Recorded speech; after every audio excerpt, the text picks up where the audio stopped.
G'day guys and gal, I hope everyone is feeling great. It was Australia Day over the weekend, so obviously I had to go to an outdoor heavy techno event in 40-degree weather because I'm an idiot. I did however end up meeting a bunch of you legends, so I suppose heavy techno and Warhammer do have some solid crossover. Hope your new year's been good so far. The Fall of Cadia was the single most impactful lore event in Warhammer since the Horus Heresy. It completely upended the scales, led to the return of multiple Primarchs, and has completely shaken up the setting. It was Abaddon's greatest victory and firmly cemented him as a bad guy. But what if it never fell? After all, the Loyalists were extremely close to victory. What if Abaddon was driven back just like in canon, but this time the Loyalists managed to stop the Blackstone Fortress from cracking the planet in half? What if Cadia stood? It's a spicy question with a lot of lore implications, and we do actually have a decent idea of what would happen. Before we get started, life isn't fair. Sometimes the cookie does not crumble in your favor, but there are things you can do right now to even the odds, and the easiest of those is to download Surfshark VPN. But why do you need a VPN? Why Surfshark? And did their founder actually surf with a shark? Basically, not everyone's internet is equal. Some regions have more restrictions on what websites you can visit. For example, you can't even use Google in China without a VPN.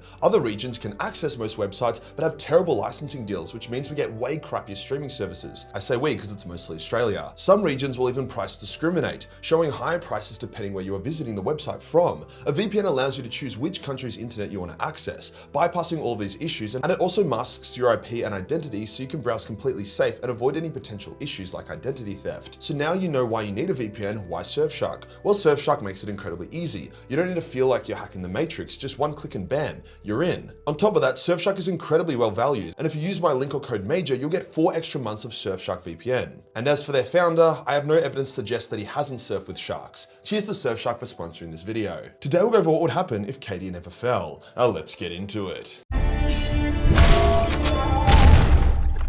So as always in these what ifs, I like to keep them as close to canon and what would most likely happen as possible. This isn't one of those fanfics where I say, Cadia stood, and then suddenly Leman Russ appeared and inflicted sexual violence upon Lorgar. Unfortunately, we do actually have a pretty clear view of what was going to happen. To set the scene, everything is the same. The future portents are the same. The expected outcome is the same. Everyone is doing the same thing. Abaddon is on Cadia attempting to reach Creed as Saint Celestine and Inquisitor Greyfax fight him. They drive Abaddon back as the pylons begin to activate, and they force Abaddon to teleport to safety.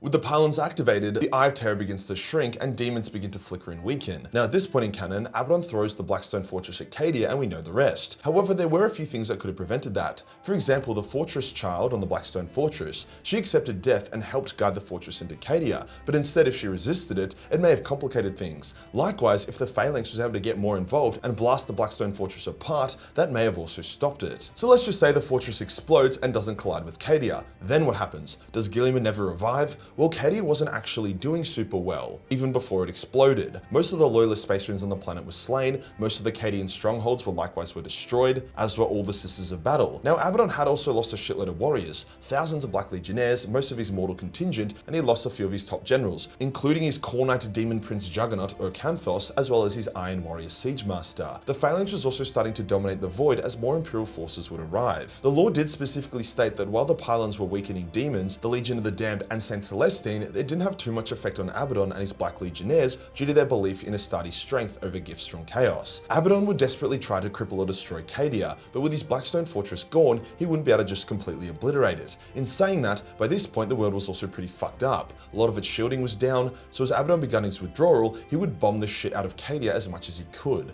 The planet did have a lot of anti-exterminatus defenses, so a lot of Abaddon's final salvos would get blocked, but many would get through. Most of Cadia, bar the still shielded fortresses, would get obliterated, alongside most of its biosphere. More pylons would break during this final salvo, however Cadia would stand. Trizin would leave, his role fulfilled, and while the pylon network would shrink the Eye, I do not believe it would completely close it. Too many pylons were damaged, the planet was heavily destabilized, and Trizin was now gone, thus couldn't make those important adjustments to potentially fix it. However, the Great Rift would not be torn open. Despite that, the Cadian Gate would be severely weakened, thus many Chaos forces could take this chance to fly their armadas past Cadia into Imperial space, especially since local forces would all be heading to Cadia to defend what was left of it, including the Phalanx, which would remain as an orbital defense platform for the world. Now, seeing the situation balanced on a knife's edge, Core would still proceed with his next plan, to revive Guilliman, and the Eldar would likely still come to assist him, as their fortune still would have said that reviving Guilliman was the vibe. Abaddon would still detect Core and the Eldar heading towards Macragge, and he would still launch his all-out invasion of that world to stop whatever they were planning. So no, Guilliman's resurrection was not dependent on Cadia's fall. Core would have been planning it for thousands of years, years and already had the Armor of Fate built. It was something he was super keen on doing. Thus I believe that would have played out the same, if not easier due to the Great Rift not making everything weird and gay. Guilliman would return, the Black Legion would be pushed back out of Ultramar, and he would commence his Terran Crusade. Now there would be some unexpected consequences from the Fall of Cadia. For example, during the devastation of Baal, the Blood Angels only really survived due to the Great Rift knocking out the Hive Mind, making the Tyranids fall into disarray, which gave Guilliman enough time to arrive and save the Blood Angels. Without the Fall of Cadia, the Sons of Sanguinius may have been destroyed, at least all the Firstborn, and the corpse of Sanguinius may have been taken by the Nids and consumed,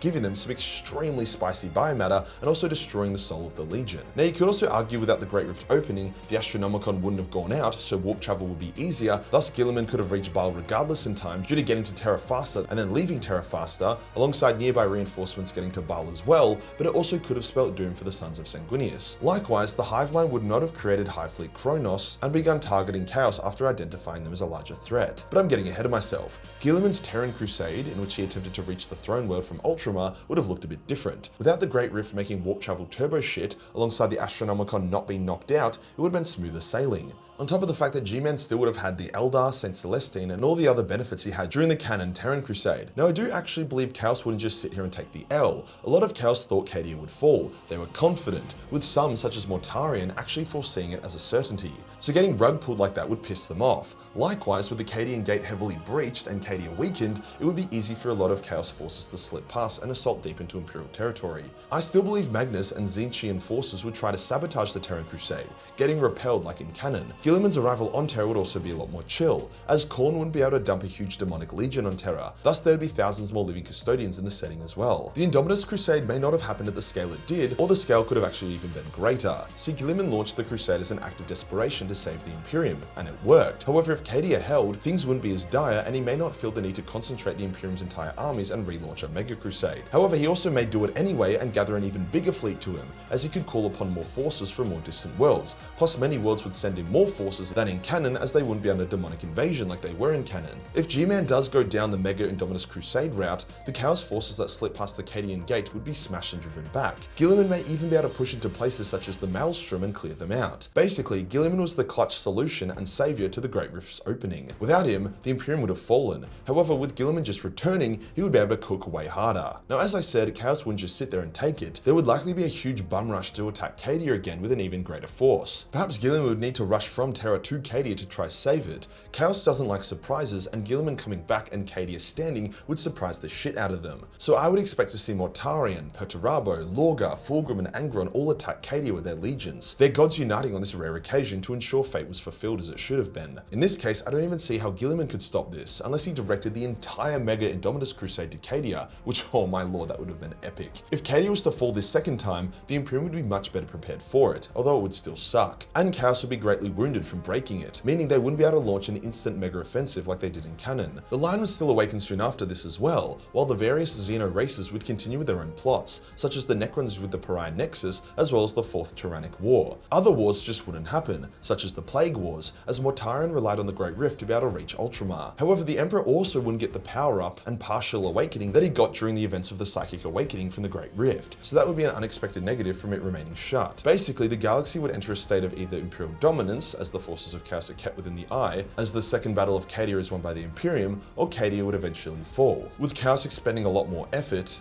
and resources, and the effects wouldn't be as bad. However, the galaxy would still be sundered, resulting in the Imperium looking similar to how it does in canon, but just a fair bit better off. Now, if we wind back to the start, there is also a chance that the Cadian pylons would be able to close the Eye of Terror. If Abaddon's final salvos of the world didn't do too much damage, and if the pylon array stayed strong, the Eye of Terror genuinely may have been sealed. This would suck dick for the traitor legions, who would now be incredibly exposed, their demon worlds dying as they were now devoid of the warp. Thus, Guilliman's crusade would likely center around purging these now exposed traitor worlds, thus achieving a near permanent Imperial victory over Chaos, until some retard opens the Eye of Terror again. Now, some people think this would cut the warp off from real space. Not true at all. The Eye is a reopened scar on the galaxy. Psykers existed before it, Psykers would exist after it. The Elder would actually get quite horny, as they could now try to reclaim their Crone worlds. The Emperor wouldn't get his power boost, but he also wouldn't die either. Chaos also would live on. However, their stronghold would be broken and their influence on real space dramatically reduced. So to summarize, it would be an overall dub for the Imperium. Their kingdom wouldn't be shattered, they would still get Guilliman and the Primaris, and Chaos would suffer more, maybe even getting smashed out of the setting as a genuine threat. However, the Imperium may also lose the Blood Angels, and the Emperor would remain in his extremely demented state. Everything happens for a reason. If you enjoyed the video and you want to support the channel, then pick up the Shark Army. This incredible collection from Major Minis launched last week. Some of the coolest models I've ever produced. Don't miss out. Hit the subscribe button, hit the real subscribe button for more What If content. Join the Discord for more memes that I'll see you in the next one.